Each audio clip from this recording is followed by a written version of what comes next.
¿A qué hora comenzamos? Sí, ahora mismo está comenzando a hacer la transmisión en Facebook. Yo creo que en unos segunditos comienza, pero sí, Bueno, tú nos avisas, entonces. sí, ya estamos live en Facebook. So, ya pueden comenzar.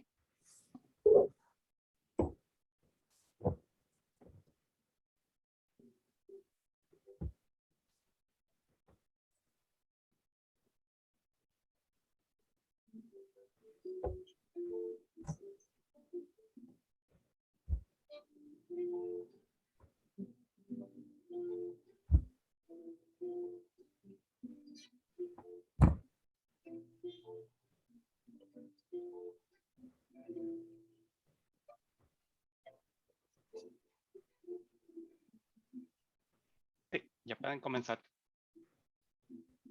Buenas noches a todos. Bienvenidos a este ciclo de conferencias de la Academia Puertorriqueña de la Historia.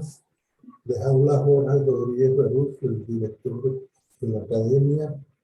Y esta noche vamos a tener una conversación muy interesante con Hilda Blanch Miranda, la autora de un libro que acaba de publicarse, un libro publicado por la Fundación Luis Muñoz Marín, titulado Discover Puerto Rico USA, Propaganda, Cultura y Marca País, 1929-1942. Es un libro extraordinario, muy bello, muy bien editado, impreso, y producto de una investigación muy original y amplia sobre este tema de la marca país y de cómo la propaganda y la publicidad construyeron una imagen de Puerto Rico durante el siglo XX. Aunque dice 1929-1941, en realidad la autora comienza desde antes en su análisis, desde el periodo posterior a la guerra de 1898. Primero voy a presentar a la autora de este importante libro y luego la voy a estar entrevistando sobre los temas que desarrolla en el libro. Hilda Blanch Miranda es historiadora, arqueóloga, genealogista y relacionista. Recientemente fue seleccionada por la Hoover Presidential Foundation para formar parte del grupo de académicos que realizan investigaciones en las colecciones de la Biblioteca Presidencial Herbert Hoover. Sus temas de investigación son las políticas educativas y de salud implantadas por la administración del presidente Hoover en Puerto Rico y la administración del gobernador Theodore Roosevelt. La doctora Blanch Miranda formó parte de la Junta Reglamentadora de Relacionistas de Puerto Rico. Además, fue directora ejecutiva del Archivo Histórico de la Asamblea Legislativa y laboró en el área de comunicación en los sectores público y privado. Actualmente forma parte de la Junta Directiva de la Sociedad Puertorriqueña de Genealogía, donde preside el Comité de Publicaciones. Posee un doctorado en Historia y una maestría en Arqueología del Centro de Estudios Avanzados de Puerto Rico y el Caribe, una maestría en Relaciones Públicas y un bachillerato en Publicidad de la Universidad del Sagrado Corazón, así como una certificación en Historia del Arte Mundial del Smithsonian Institution en Washington, D.C. Le damos la bienvenida a Hilda Blanch y nos alegra mucho que esté aquí para conversar con nosotros.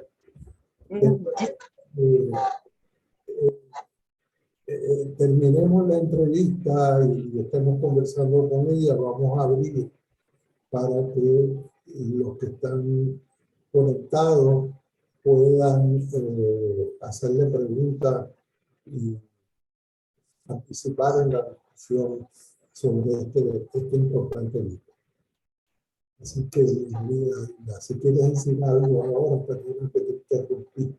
Muchísimas gracias por darme el espacio para hablar de esta investigación que produjo el libro Discover Puerto Rico USA y que es una investigación que es un híbrido y trabaja varios temas, no tan solo de historia, sino también trabaja el área de comunicación, relaciones públicas, publicidad y cómo todos estos elementos se unen para formar la imagen de Puerto Rico durante el periodo del 29 al 41, aunque como bien mencionaste, pues se cubre, se hace una historia sobre cómo se trabajan los imaginarios previo a esa fecha.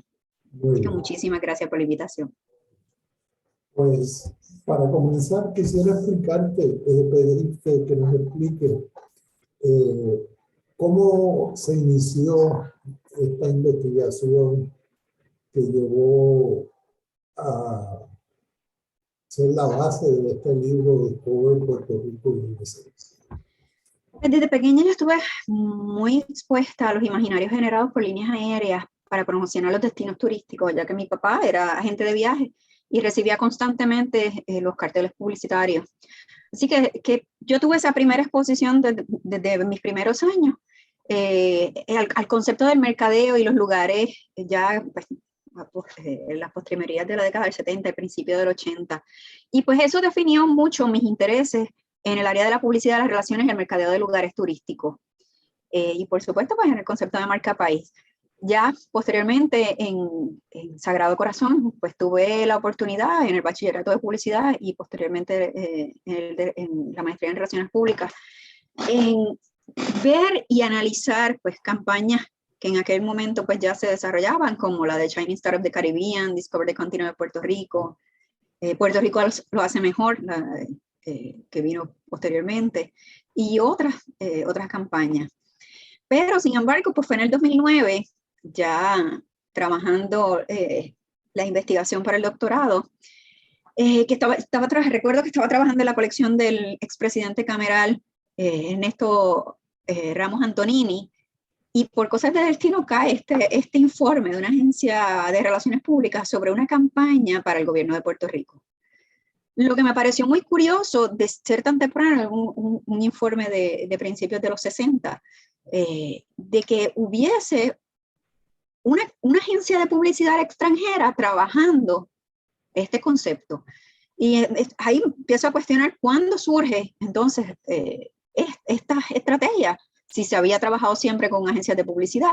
Así que pues de ese informe entonces parte mi interés de saber la historia de estas estrategias. Y de hecho este tiempo coincide también cuando se va promulgando las leyes para la creación de una organización de mercadeo de destino, que comúnmente hoy conocemos como el DMO. Así que como que se alinearon las estrellas, como digo yo, y permitió que me fuera cuestionando ese inicio, y así parto en esta investigación.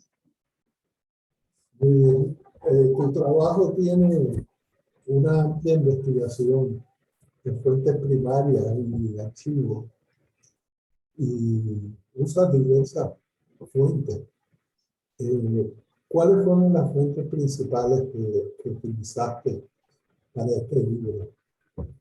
Mi investigación comienza en el Archivo General de Puerto Rico. Allí trabajé con los fondos de la Oficina del Gobernador y de la Administración de Fomento Económico, Agricultura y Comercio.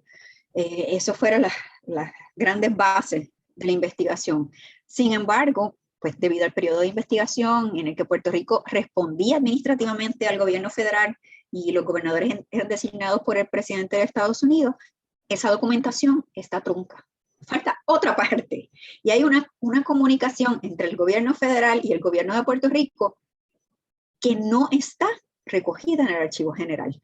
Así que pues la investigación requería consultar otros archivos en Estados Unidos, identificar los funcionarios públicos que trabajaron, identificar agencias federales, estatales, con oficinas que respondieran al gobierno federal, y entonces pues me lleva a trabajar con los archivos, los archivos nacionales en Washington y en Nueva York, en muchísimas bibliotecas como la Biblioteca del Congreso, donde trabajé, me parece que 4 colecciones en la Biblioteca del Congreso y como 7 en los archivos nacionales.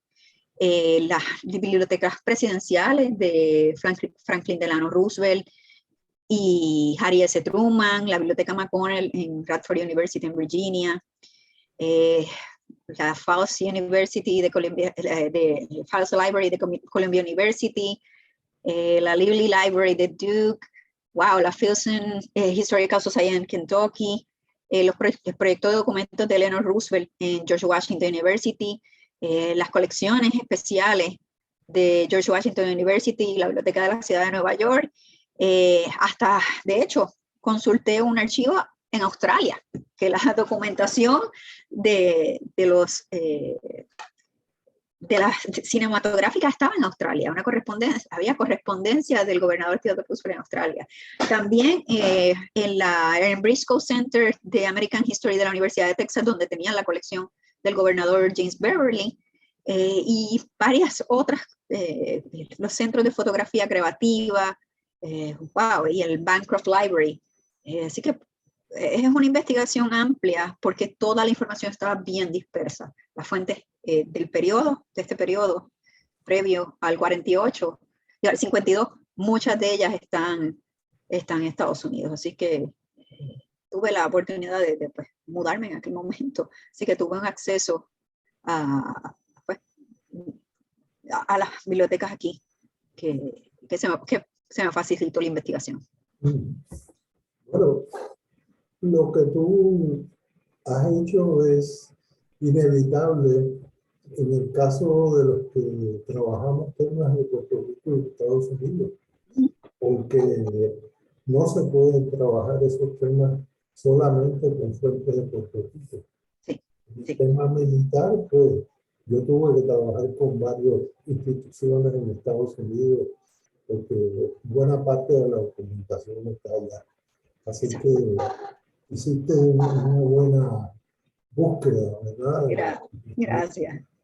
Entonces, tú mencionas varios otros trabajos, no muchos, pero algunos, que han desarrollado, que han tocado este tema, que han desarrollado este tema. ¿Podrías hablarnos de esos trabajos que están, digamos, a fondo de la investigación tuya? Sí, claro. Hay 4 trabajos que yo considero medulares en el tema de la representación en Puerto Rico. Y son los de Lani Thompson, Jorge Crespo Armaiz, Nora Rodríguez Vallés y más recientemente el de José Orlando Suet. En el caso de Lani Thompson, que es nuestra isla y se llama Nuestra Isla y su Gente, la construcción del otro puertorriqueño en Our Islands and Their People, él trabaja con la construcción del sujeto colonial. Precisamente en esa publicación, Our Islands and Their People, que se publica en 1899. En el caso de Thompson, su análisis se basa en la concepción de Roland Barthes acerca de la dualidad comunicativa de la fotografía, así como el análisis semiológico propuesto por Ferdinand de Saussure sobre el reflejo del ser. Félix, si me puedes presentar la foto número 1, para que los espectadores vean cuál es Our Islands and Their People. Aquí tenemos, esa es uno de los tomos de Our Islands and Their People, ¿no? Un libro fantástico. Y el análisis de Thompson es de hecho, de uno de los primeros en la representación del sujeto colonial. Luego, pues está el trabajo de Jorge Crespo Armaiz, que aborda el uso de la fotografía estereoscópica para la generación y difusión de un discurso colonial. Félix, por favor, la foto número 2.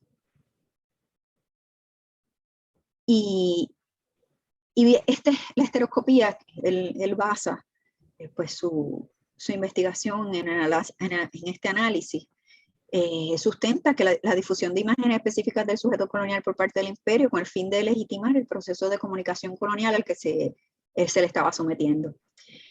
Luego Norma Rodríguez Valdés tiene no está publicada, es inédita, es una tesis doctoral a la que yo tuve acceso, se llama Imaginarios para fomentar el turismo. Ella examina las dimensiones del discurso paradisíaco con relación al desarrollo turístico.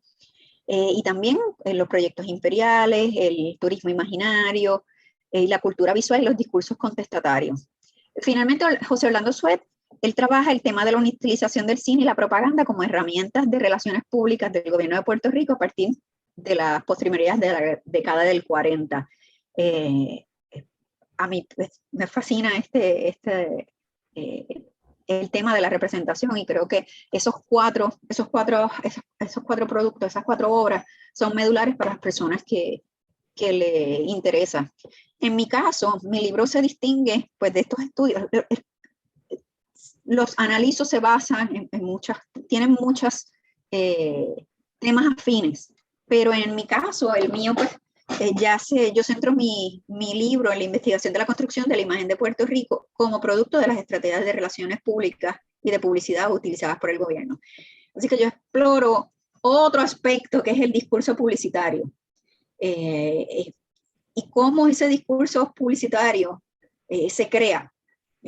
También lo trabajo desde 2 ópticas, el anuncio como discurso, tomando en consideración el lenguaje, la imagen, y también desde la perspectiva del análisis crítico del discurso y la deconstrucción de ese texto publicitario. Así que es un poco distinto, aunque tenemos temas en común, pues yo lo miro desde un aspecto más de comunicación, más desde la teoría de relaciones públicas y publicidad, pues es mi otro campo de especialidad.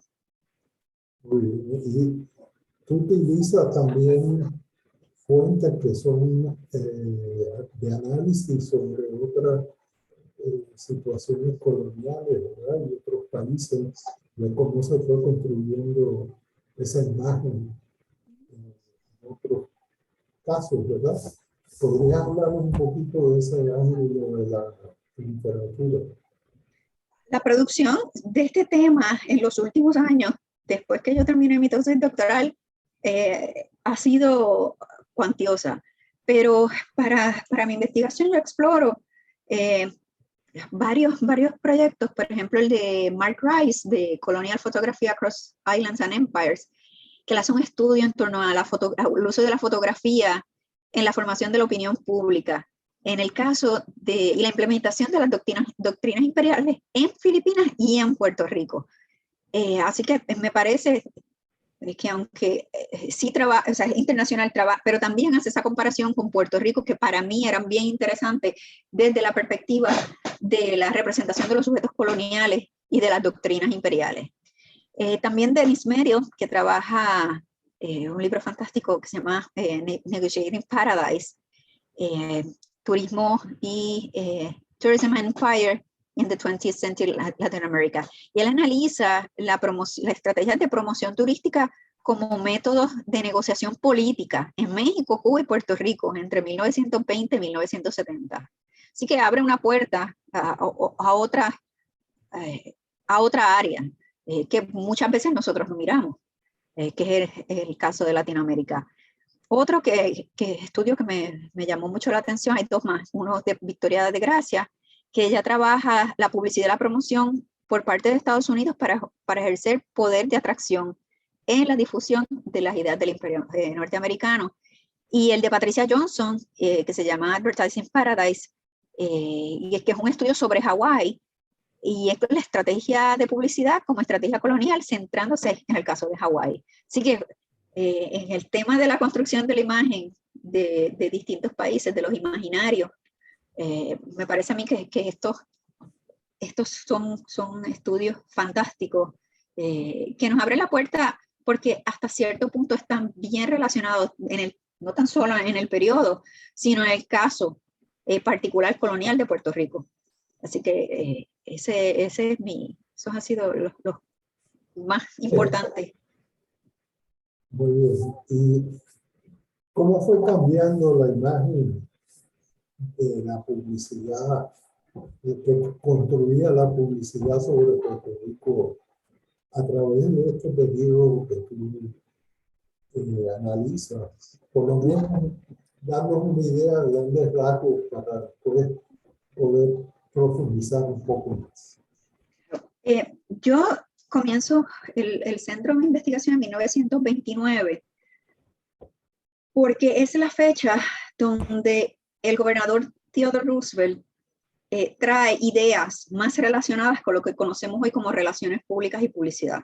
Sin embargo, pues antes de entre 1898 y 1928, la imagen de Puerto Rico se construía desde el otro, desde la visión del otro. O sea, se observaba a Puerto Rico. Entonces, hay otro tipo, yo creo, propongo un tipo de tipología discursiva que se centra en el exotismo colonial.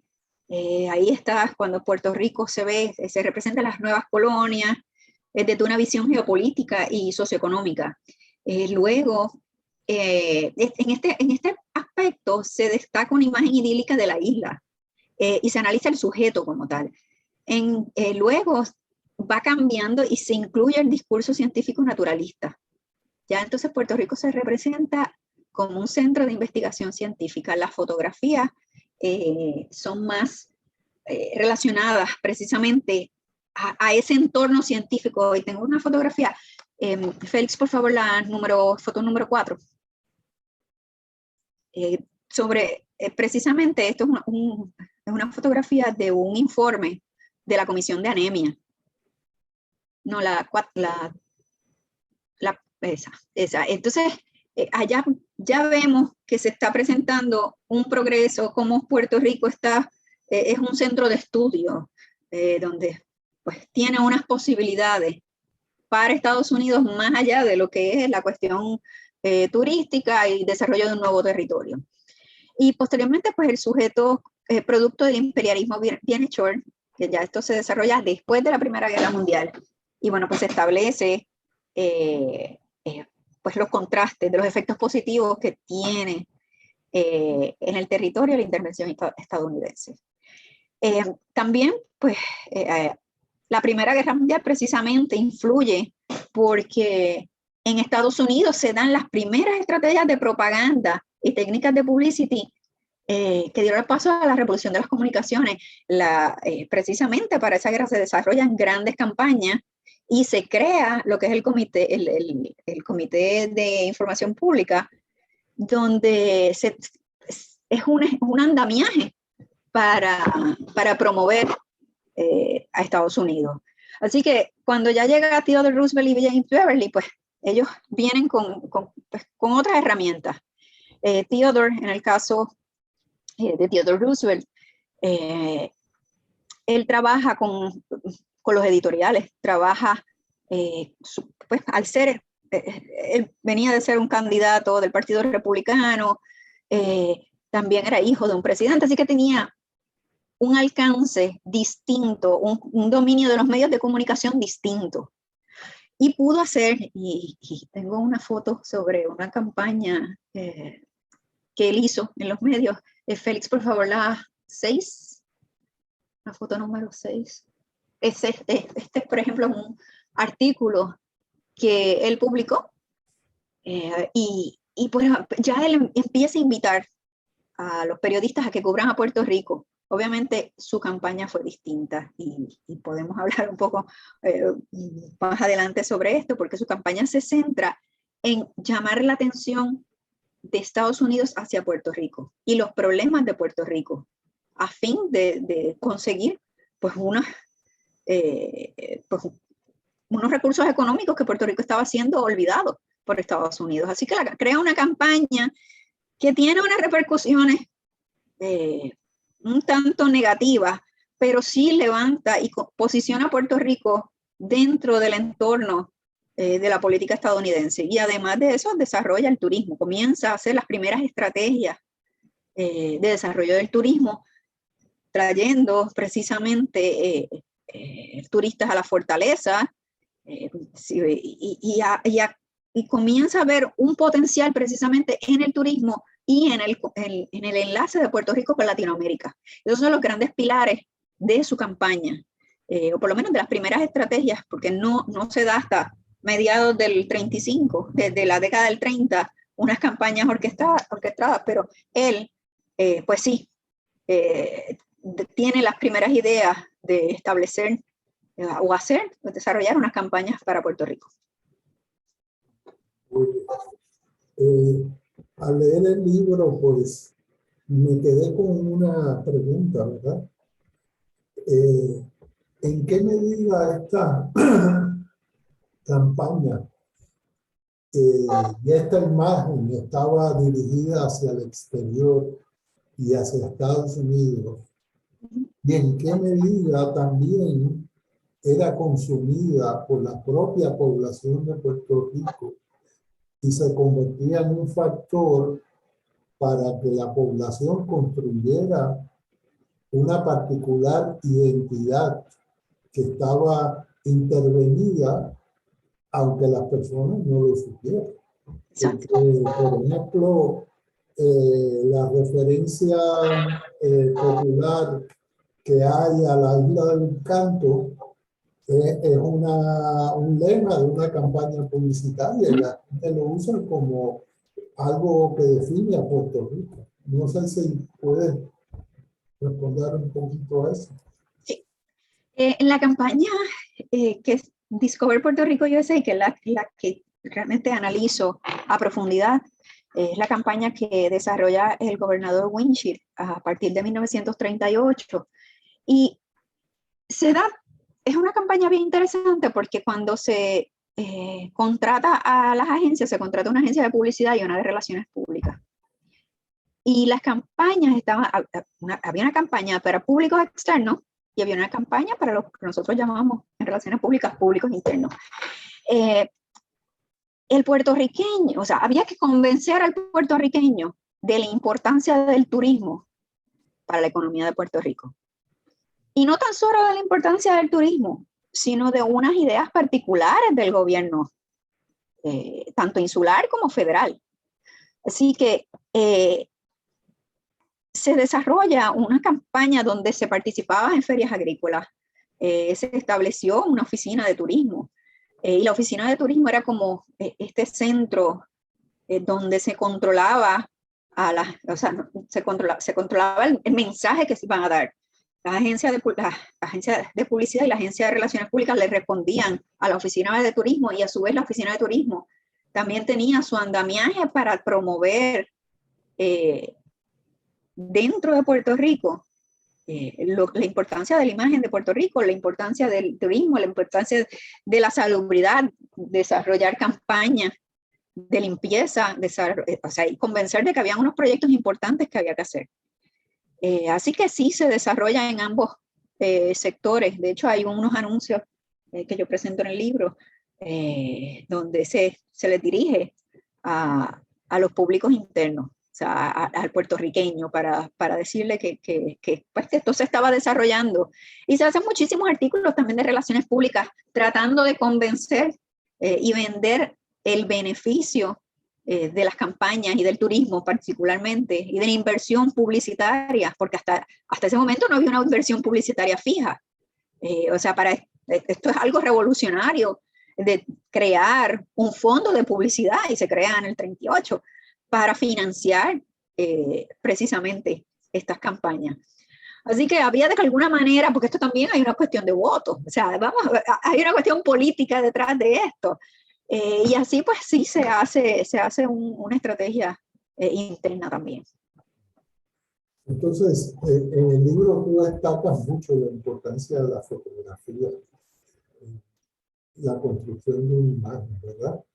¿Podrías hablarnos un poco de qué papel jugó la fotografía y qué otros recursos gráficos se utilizaban en esta comunicación? Pues sí, la fotografía, de hecho, se comienza, en ese periodo es que se comienza, en el caso de los anuncios publicitarios, hay una transición de utilizar dibujos a utilizar fotografía.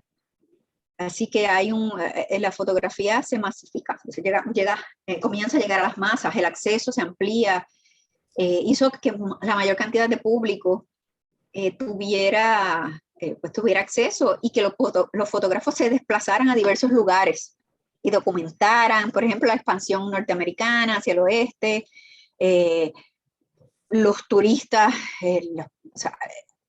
cambia el acceso a la fotografía, cambia la manera de hacer publicidad y de hacer relaciones públicas y la propaganda, obviamente. En este periodo, pues la fotografía documental era la técnica predominante.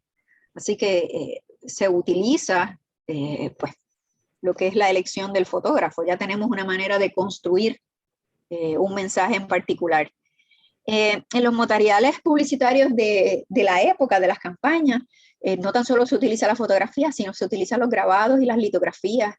Se integraron proyectos de la Works Progress Administration, grandes artistas que se desarrollaron bajo los proyectos de la Works Progress Administration, trabajaron en los carteles, en las promociones de Puerto Rico. Se tiene, creo yo, y ahora un poco evaluando precisamente a raíz de la pregunta, yo creo que se creó un buen balance en términos de también costo efectivo para las campañas publicitarias y las campañas de relaciones que se utilizaron.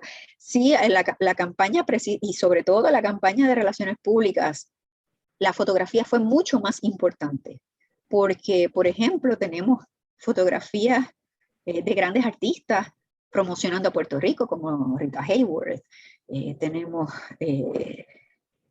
otras actrices. Así que juega un papel distinto en lo que es la fotografía en la publicidad y lo que es la fotografía en las relaciones públicas.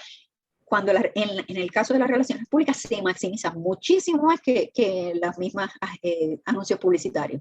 Así que la fotografía se enviaba, en el caso de relaciones públicas, se envía y se distribuye a los medios y se envía con el cálice que tú quieres incluir. Así que sí se explota el uso de la fotografía y la fotografía, en el caso de la fotografía color, que recién comenzaba. Puerto Rico los paisajes puertorriqueños fueron uno de los primeros en utilizarse en fotografía color.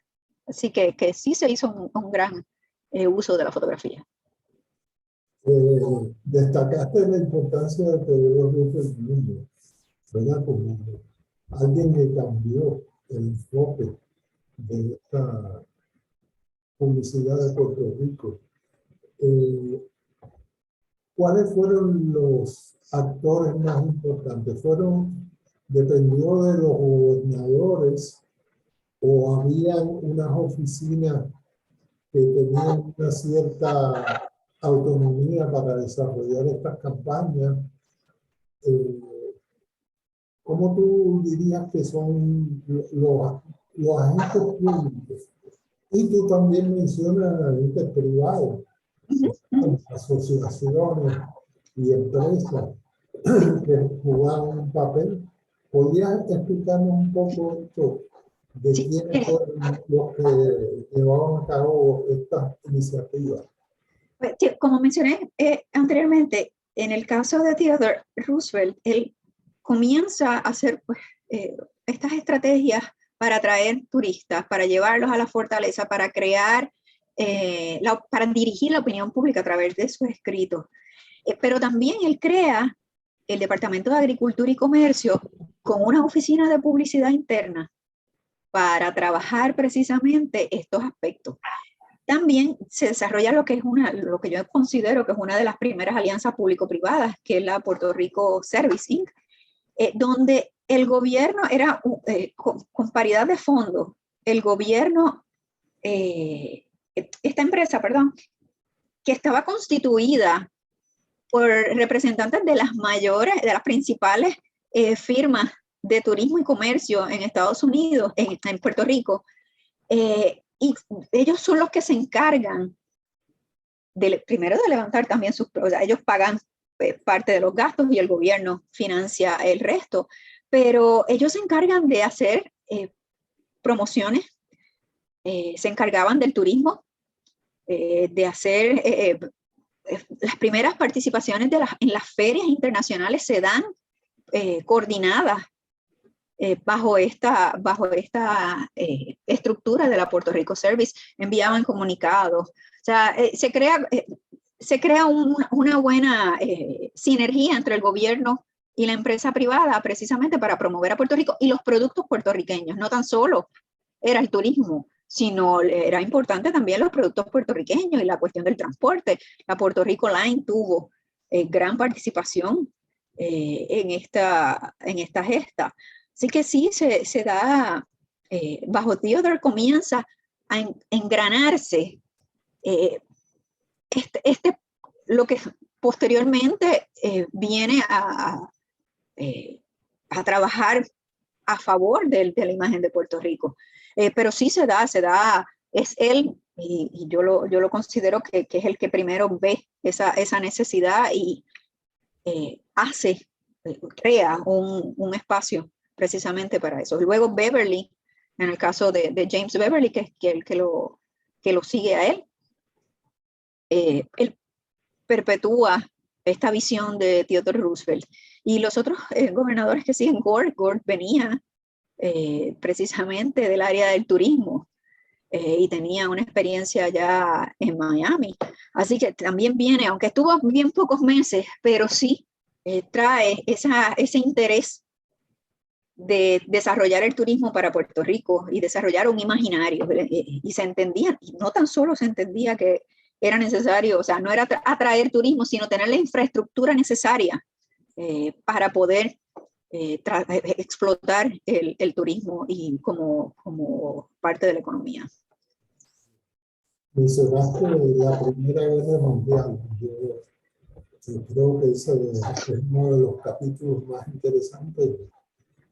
De hecho, te lo agradezco porque utilicé este capítulo para un ensayo que se publicó en la República Dominicana. Me gustaría que hablara un poco de la relación entre las dos guerras mundiales del siglo XX y la publicidad. ¿Cómo se relacionó este tema? ¿Cómo la guerra creó necesidades nuevas, por así decirlo, problemas nuevos que la publicidad buscó responder a él? Pues el enfoque de ambas guerras fue distinto. En la Primera Guerra Mundial, y a mí una de las más interesantes precisamente fue este espacio donde tuve la oportunidad de ver cómo los programas del Comité de Información Pública, el CPI, que se desarrolla en Estados Unidos, se implantan en Puerto Rico. Y se implanta, por ejemplo, las campañas de los bonos de guerra. Se hace en el caso de estas campañas, se fomentan las escuelas, se desarrollan programas educativos, se desarrolla el programa de los 4 Minute Men, que aunque no era publicidad, era más propaganda. Se reclutaron personas que tuvieran capacidad para hablar y tuvieran buena presencia, fueran personas respetadas en los pueblos, para hablar sobre los beneficios de la guerra, para hablar de proyectos de la guerra, todos relacionados, o sea, promocionando la incursión, o sea, y justificando la incursión estadounidense. Y es bien interesante porque pensaríamos nosotros que teníamos temas distintos, no. Se instituyó el mismo programa que se daba en Estados Unidos, se tradujeron los materiales y se utilizaron en Puerto Rico. Y hay números que demuestran que el impacto fue sustancial. Así que hubo muchísimos representantes de los 4 Minute Men en Puerto Rico. Y más bien se desarrolla así, se tradujeron materiales publicitarios, los carteles de la Primera Guerra Mundial para utilizar en Puerto Rico, se hace el Comité de Alimentos, la Comisión de Alimentos, como mencioné, se hacen muchísimas estrategias, especialmente educativas. Pero ya en la Segunda Guerra Mundial, para Puerto Rico fue distinto. ¿Por qué? Porque ya primero teníamos una campaña una estrategia publicitaria real y una estrategia de relaciones públicas real, un plan establecido para Puerto Rico que se tiene que alterar a raíz de la guerra. Entonces, a Puerto Rico, de ser este espacio idílico, de ser este espacio de playas, de recursos fantásticos, del contacto con el viejo mundo, en el nuevo mundo, pasa a ser la paz de Puerto Rico en el Caribe, el centro de la paz en el Caribe. El discurso cambia totalmente. Y entonces Puerto Rico se vende como un espacio de paz dentro del Caribe, pero se destaca la importancia geopolítica de Puerto Rico, la importancia de ser el baluarte del Caribe, el centinela del Caribe. Y precisamente se hace hasta un documental que se llama Centinela del Caribe. Así que Puerto Rico, el papel que tiene Puerto Rico es totalmente distinto al que tiene la Primera Guerra Mundial, que no fue un papel importante, sino que ya Puerto Rico se toma, y entonces la campaña precisamente se cambia para cambiar la opinión pública y utilizar a Puerto Rico como parte de la campaña de Estados Unidos en Latinoamérica y en el mundo entero. Uno de los conceptos que tú discutes en el libro es el concepto de panamericanismo.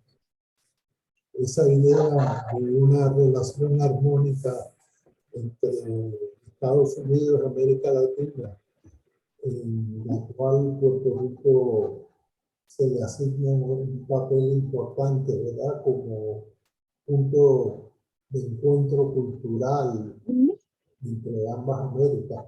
¿Podrías hablar un poco cómo esa idea panamericanista estuvo presente en la propaganda y la publicidad?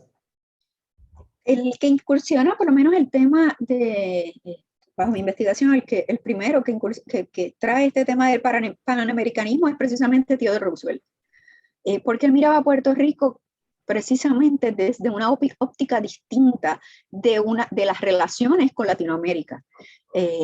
Y ya en la década, ya tenemos que entender que estas campañas se dan bajo la política del buen vecino y del nuevo trato. O sea, hay unos contextos políticos donde, aunque por ejemplo en el caso del buen vecino suponía una no intervención en los asuntos políticos extranjeros, lo cierto es que en el caso de Estados Unidos, de Latinoamérica, Estados Unidos mantuvo una intervención solapada.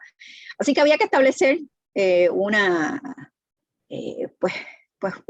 enlace.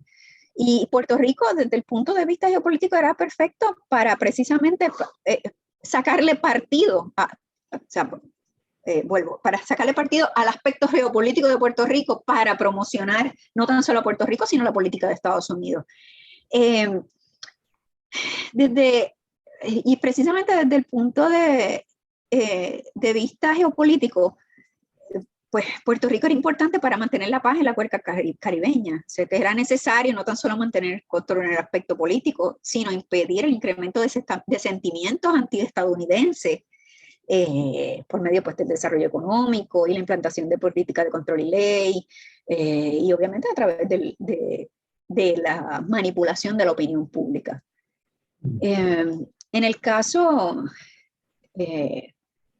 pensando pues más allá de Theodore Roosevelt, Beverly, Gore,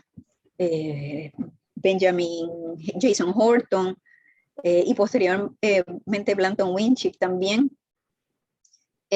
destacan la importancia trabajan con la importancia de la estabilidad en la colonia, en la cuenca caribeña. Así que era importante trabajar a Puerto Rico, y en el caso de la agencia de publicidad, ya con Winship, precisamente se da una de los datos y de las vertientes más importantes es crear precisamente Puerto Rico como de hecho la campaña se llama así, la primera campaña, Discover Puerto Rico USA, where the Americas meet. O sea, ese punto de contacto entre las Américas. Y creo que fue muy interesante y muy provechoso tanto para Puerto Rico como para la política exterior. Y ese es uno de los temas, ¿verdad? De Puerto Rico como punto de encuentro, pero también en los conceptos de la cultura puertorriqueña que se maneja. El tema hispano, de la hispanidad. No se habla de la puertorriqueñidad, ¿verdad? Se habla de this is old thing, ¿verdad? This is the old Europe. ¿Podrías hablar un poquito sobre eso? ¿Cómo se construye la idea de lo que es la cultura puertorriqueña y lo que distingue a la cultura puertorriqueña en esas campañas? Puerto Rico sí precisamente, tenemos que entender que el periodo en cuestión, precisamente había un revival un Spanish revival en la época. Así que tenemos que buscar un elemento único que distinga al puertorriqueño de los demás. La cultura, la cuestión, o sea, la herencia hispana hacía único a Puerto Rico dentro de Estados Unidos, en el caso del Caribe. Así que se parte de ese elemento distintivo para trabajar toda una campaña publicitaria. Se trabaja, pues ya, y desde el aspecto del imaginario, comienza a desarrollarse la mujer de pelo oscuro, más española, más tipo español, pero era como un elemento distintivo. Se destaca la importancia de Puerto Rico como centro único en Estados Unidos, o sea, dentro de todo Estados Unidos. Sí que sí se crea, sirve, aunque no se trabaja lo puertorriqueño, sí el elemento español siempre va a estar unido a lo puertorriqueño, a lo que se define posteriormente como lo puertorriqueño. Y es bien interesante porque se destaca y bajo precisamente en el caso de Winship, se destaca el Carnaval Ponce de León y las representaciones de Puerto Rico como, o sea, los elementos españoles, hispanófilos de Puerto Rico, son bien destacados dentro de toda la campaña, sobre todo en relaciones públicas. Muchísimo,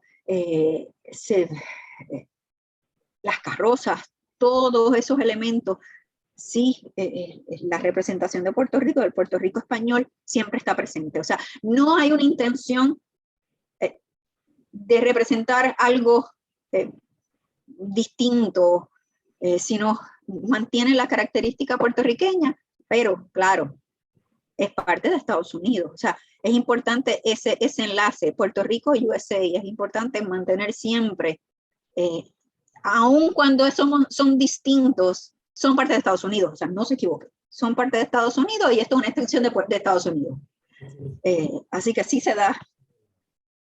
Bueno, yo voy a ir terminando, voy a hacer una pregunta final de mi entrevista para abrir a la conversación, que estoy seguro que las personas que están aquí conectadas van a tener interés en conversar contigo sobre este libro. Pero quisiera preguntarte, ¿verdad? ¿Cuál es lo que tú entiendes que es la mayor aportación que tú has hecho en este libro? Es un libro que tiene que ver con la historia de Puerto Rico en el siglo XX y tiene que ver también con la relación entre Estados Unidos y Puerto Rico durante el siglo XX. Así que te dejo a ti para que tú expongas cómo tú ves lo que has aportado con este libro. Este libro, primero primero que todo cubre un periodo que es muy poco estudiado. Se cubren décadas, la década del 20, la década del 30, donde básicamente pudiera ser por la falta de documentación del periodo, falta de organización en algunos casos de algunas colecciones. Y pues que muchas de las colecciones están en Estados Unidos, pero no se ha producido, no se ha estudiado esas 2 décadas a profundidad, solamente pues unos temas en particular como la agricultura, la caña y demás, pero en el sentido de la historia política y de las relaciones de Estados Unidos con Puerto Rico, de temas como de las comunicaciones, que no, o sea, no es mucho lo que tampoco se ha escrito sobre la historia de la comunicación en Puerto Rico, pues abre una puerta y en mi caso dejo muchas áreas para estudios, pues precisamente eso, porque no hay pues, no hay una historiografía amplia sobre esas décadas. En el caso de este libro, pienso yo que precisamente basando en eso, abre muchas puertas a la historia de relaciones públicas, a la historia de la publicidad, debate muchos mitos sobre la historia precisamente de la publicidad y los primeros agentes de prensa y los relacionistas en Puerto Rico, cómo se desarrolla las primeras estrategias de relaciones públicas, de publicidad, pero más bien es una mirada a la política puertorriqueña, a la relación de Estados Unidos, cómo se proyecta y todos los problemas que crea, que no tan solo que crea, sino que ayuda a definir en el caso del contexto político puertorriqueño. Además, también explora las primeras representaciones de Puerto Rico en el término desde una perspectiva geopolítica. Así que yo creo que hay, aunque pareciera ser un libro de historia, o sea, de una campaña publicitaria, hay muchísimos temas detrás precisamente de esa campaña publicitaria que convergen. Y presumo yo, y pienso yo que esa es la aportación de mi investigación en la historiografía puertorriqueña. Pues muchas gracias, Hilda. Yo voy a abrir entonces a la conversación y les pido que cualquiera de ustedes que tenga una pregunta, un planteamiento, que se lo pueda hacer a la autora. Está abierto para que pueden levantar la mano, abrir el micrófono. La pregunta que a ustedes les interesa hacer a la autora Hilda Blanch.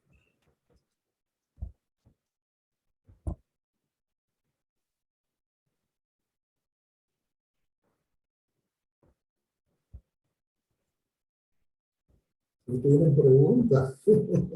Buenas noches, sí. Buenas noches y felicitaciones a la doctora Hilda Blanch por esta excelente presentación que abre, ¿verdad?, la puerta, como ella dice, a muchísimas otras investigaciones y que de alguna manera pues nos sentimos convocados a seguirle escuchando en adelante. Y pues sabemos que en el caso mío en particular tengo una estudiante que, como le mencioné hace un rato, está motivada a este tipo de investigación. Entonces le pregunto en términos de la accesibilidad de su publicación, dónde está disponible, etcétera, para el público que nos está viendo por las redes y aquí mismo puedan localizarlo.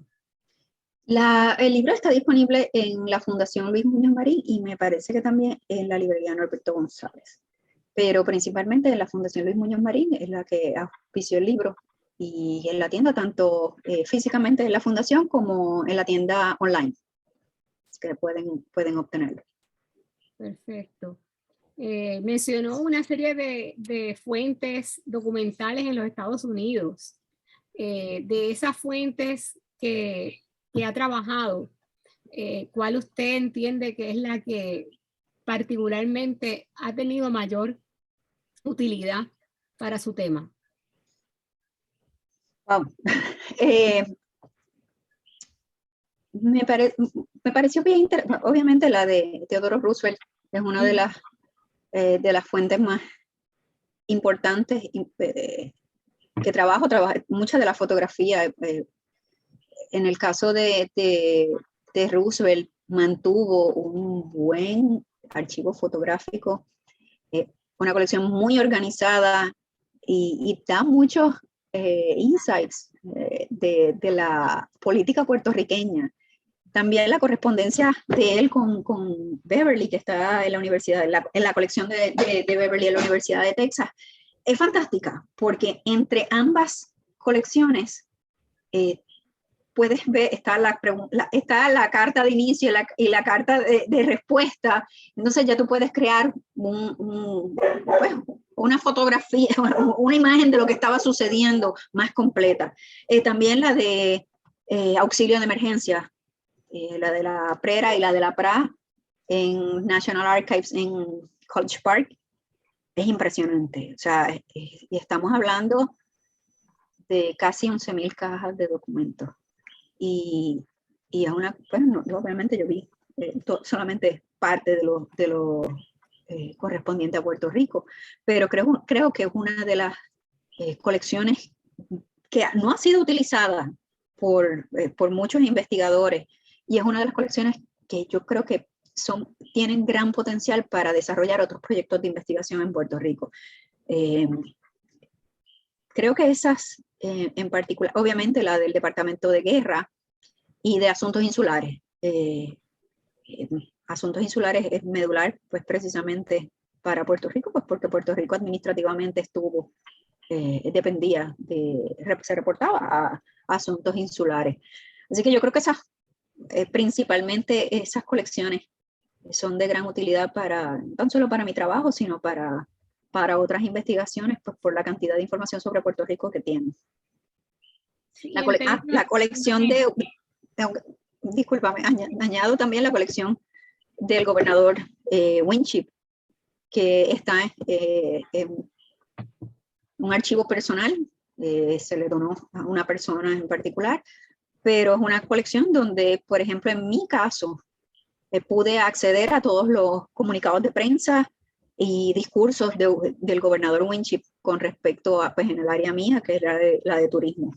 Así que es una colección bien importante. Otra parte está en la oficina del gobernador en Puerto Rico. Sí, en ese caso el manejo fue directo. Por lo que ha explicado, su manejo fue directo con la fuente, o sea, no por catálogo ni por referencia, sino directamente con las fuentes originales. Sí, la mayoría de fuentes. Sí. Y de hecho, una de las cosas que yo utilizo mucho precisamente fueron las publicaciones y la fotografía original. Así que tuve acceso a, compré muchísimas fotografías y publicaciones, pero sí se utilizan precisamente fuentes primarias para la investigación. Gracias. ¿Alguna otra pregunta? Esta foto que estamos viendo en pantalla es una foto fabulosa. Esa foto fue en la Feria de Nueva York en 1939. Y esa foto se tomó en el proceso de transición de la gobernación de Winship a la de Carthage. Así que esta es una modelo profesional, ¿verdad? La que está en el sombrero. Sí, es una modelo profesional. Y se trabaja, de hecho, Winship es uno de sus discursos de despedida, precisamente, y destaca esa transición. Es bien interesante ese discurso porque él destaca la transición hacia el proyecto militar, hacia la militarización de Puerto Rico, y trabaja Puerto Rico precisamente desde el punto de vista de Centinela del Caribe. Y pasa el batón precisamente a la administración de Leahy, que es el que el que viene a hacer a destacar a Puerto Rico como baluarte militar.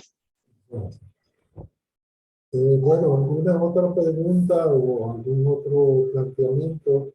Sí, doctor Rodríguez Berú, tenemos a la doctora María de Fátima Barceló Miller, que en Facebook comenta lo siguiente: en los inicios de esta campaña publicitaria de Puerto Rico como destino turístico, ¿cómo impacta la infraestructura de la isla? Existe una excelente bibliografía sobre la década de 1930 que se le puede ayudar a atar muchos aspectos que menciona Puerto Rico en la década de 1930, la huelga, la violencia, la represión nacionalista, los inicios del nuevo trato, el surgimiento del populismo muñozista, etc.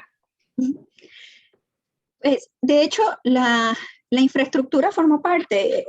Winship encomienda un estudio, tan pronto llega a la gobernación, a ver cuáles eran las posibilidades del turismo, porque él entendía que Puerto Rico carecía de la infraestructura necesaria para el turismo.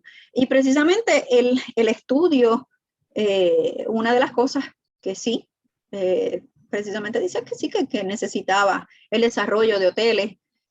Así que como parte de las campañas también para llamar al público puertorriqueño, pues en los pueblos se busca pues hospedería, se busca pues otros métodos que pudiera ayudar al desarrollo del turismo, pero sí se ve la necesidad de mejores carreteras, de infraestructura hotelera, donde posteriormente pues ya se desarrollan otros hoteles que lo vemos ya a finales de la década de los 40 y de 50.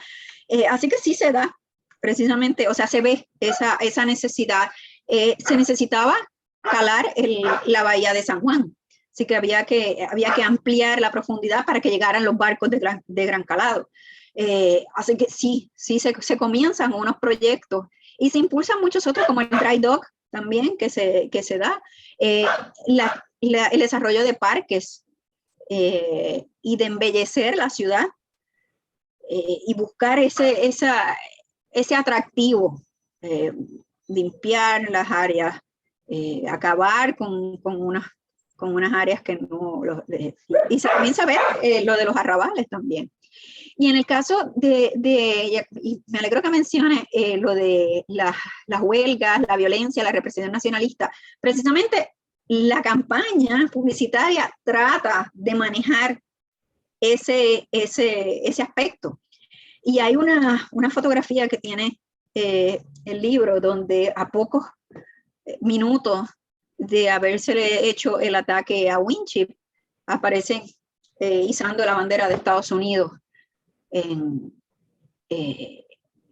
Yabucoa. En Guánica. Entonces, pues ya se ve que se está manejando la opinión pública y se minimiza, precisamente el ataque a Winship se minimiza, no tan solo con sus expresiones, sino en los partes de prensa que se envía a Estados Unidos, la fotografía que se envía a Estados Unidos. Se trata de minimizar el ataque, o sea, es un puñado, un mugshots, como decía, es un puñado de personas. Así que sí se trabaja y las campañas de relaciones públicas pues trata de trabajar ese aspecto. Se trabaja el aspecto de la estadidad también, Puerto Rico y USA todo el tiempo. La relación de Estados Unidos con Puerto Rico, uniéndola precisamente para atajar los sentimientos antinacionalistas que pudieran afectar la opinión pública o que se pudiera manejar como parte de la opinión pública. Así que hay unos aspectos que las relaciones públicas tratan directamente de atacar. Y es una de las cosas, precisamente ese aspecto de Puerto Rico y USA, que se da muchísimo, se trabaja muchísimo, que Puerto Rico no tan solo es, o sea, no hay un sentimiento antiamericano, aun cuando tenemos huelgas, tenemos violencia y tenemos ataques hasta el gobernador, pero sí se trabaja en relaciones públicas bastante. Y gracias por la referencia. Hay un comentario de Vivian González en el chat. Se lo voy a leer. Lidia González dice, muchas felicidades, muy interesante. Aprovecho para recordar que aunque muchas veces las fotografías se utilizan para ilustrar, son también fuentes primarias y como tales son documentos cuestionables. Dice. Y de hecho, una de las cosas que se trabaja es la intención del fotógrafo y cómo se construye, cómo se maneja la fotografía para crear este imaginario, cómo se destaca pues, ciertos elementos particulares dentro de la fotografía. Pero sí, gracias Livia, porque de verdad que es un aspecto bien importante del manejo fotográfico. También Juan. Hernández Cruz por aquí con una pregunta. ¿Me escucha? Sí. Primero felicito a la profesora Hilda Blanche por tan excelente presentación. Gracias. Y me gustaría saber si este discurso, cómo brega este discurso con los discursos anteriores. Antes del 98, pues la publicidad era en los libros de textos que presentaban a Puerto Rico como potencial para la explotación agraria, como un territorio virgen. Posterior a la invasión, eso va a continuar, ¿verdad? Y un libro que presenta esto crudamente es el libro de Over, Puerto Rico y sus recursos, publicado en el 1899. Pero sigue siendo un discurso orientado hacia Puerto Rico como un lugar de oportunidades para inversionistas, sobre todo agrícolas. Y ¿en qué momento o cómo brega este nuevo discurso que usted ha presentado excelentemente y ha podido documentar con los discursos anteriores? Bueno, sí se desarrolla un discurso de los recursos naturales de Puerto Rico, pero desde otra óptica. No se ve de explotación agraria, sino ya nos estamos moviendo hacia una industrialización, hacia la modernidad. Posteriormente, ya al final de la campaña de Discover Puerto Rico, de hecho, una de las cosas que contrasta es la campaña que trabaja el gobierno insular a través del Instituto de Turismo con la campaña que trabaja la PRERA y la PRA. Así que vemos que aunque son agencias que se supone que trabajen conjuntamente, trabajan mensajes distintos. En la PRERA y la PRA obviamente se trabaja ya lo que es la cuestión de modernidad, de industrialización, mientras el turismo sí trabaja estos temas, pero desarrolla más la cuestión turística como importancia económica, más allá de lo que es pues la modernidad, pero sí ambos mensajes convergen y tienen muchísimos problemas entre las agencias, o sea, entre el gobierno insular y la visión del gobierno insular y la visión de la PRERA y la PRA. Pero sí los mensajes se dan y los mensajes, de hecho, pues se trabajan en conjunto algunas cosas, aunque en muchas vertientes no funcionaron juntas. Posteriormente, pues ya sí hay un discurso hacia los inversionistas. Y ya esto se da con Ogilvy a finales, ya más entrados los 50, donde el discurso es específicamente para los inversionistas y Puerto Rico como centro industrial. Ya esta es una etapa de transición entre, pues, precisamente una etapa en donde se va cambiando hacia la industrialización y pues como que ambos discursos tienen esta, o sea, coexisten, es la palabra correcta. Quiero leer el comentario de Carlos G. Rodríguez que dice gracias por esta entrevista conferencia. Y también Yada Tansi dice, la semiótica de esas fotos son poderosas. Y también quiero aprovechar para reconocer la presencia de Carlos Rivera Vélez, el director de la Academia de la Historia de San Germán, que conectó y sé que hay muchas personas conectadas a través de Facebook. Hola, Carlos. Saludos, Jorge. De verdad que estoy contento de estar aquí. Llegué un poquito tarde porque estaba en varias reuniones, pero estoy seguro que no me perderé la grabación y definitivamente no tengo duda que ha sido una actividad excepcional. Así que más adelante te comentaré mis impresiones, pero por la asistencia a la misma, sé que ha sido una actividad bien exitosa. Así que muchas gracias por la invitación. Una pena que no me haya unido antes, pero estoy aquí respaldando una actividad excepcional. Muchas gracias, Carlos. Esto va a estar, la grabación va a estar en el canal de YouTube de la Academia Puertorriqueña de la Historia, así que aquellos ustedes que entraron tarde pueden verla completa en ese canal de YouTube. También ya Tansi dice, excelente conferencia. Ambos son excelentes académicos. Gracias. Y dice, felicitaciones a la doctora Blanche de Pérez. Así que ha sido un éxito esta entrevista, conferencia. Gracias, gracias. Le agradezco mucho la oportunidad, como mencioné, y espero que no sea la última. Los que no hayan comprado el libro, les quiero decirles que está a un precio muy módico, demasiado módico. Está muy módico para la calidad del libro, la calidad de impresión, la cantidad de fotos, que son cientos de fotos que tiene el libro, porque yo creo que también el libro hay que leerlo para apreciar todo ese aspecto gráfico que acompaña al texto y a la investigación. Así que yo los invito a todos a que lo consigan en la Fundación Muñoz Marín o en la librería de Norberto. Quiero decirles que los fondos que se sacan de la venta de este libro van a ir a un fondo de publicaciones de la Fundación Luis Muñoz Marín. Así que los invito a que compren este libro.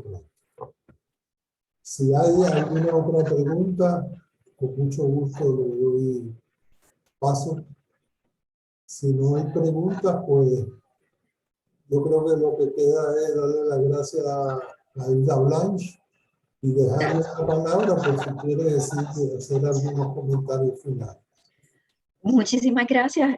Yo creo que la investigación que trae este libro no tan solo nos abre la puerta a ver lo que sucedió en la década del 30, sino a reflexionar precisamente de cómo, es una reflexión, invita a una reflexión constante de cómo nos representamos, y precisamente ahora que tenemos un DMO, cómo se trabaja la imagen de Puerto Rico y cómo se representa a Puerto Rico en el exterior, y cuán sólidos son los mensajes que se trabajan sobre Puerto Rico.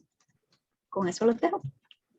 Pues muchas gracias y muchas gracias a todos. Y vamos a continuar en este ciclo que hemos tenido la oportunidad de escuchar conferencias extraordinarias. Anoche estuve en la presentación del libro de José Rigau sobre unas cartas de la época de la PEPA, de la Constitución en España, ¿verdad? La Constitución de Cádiz.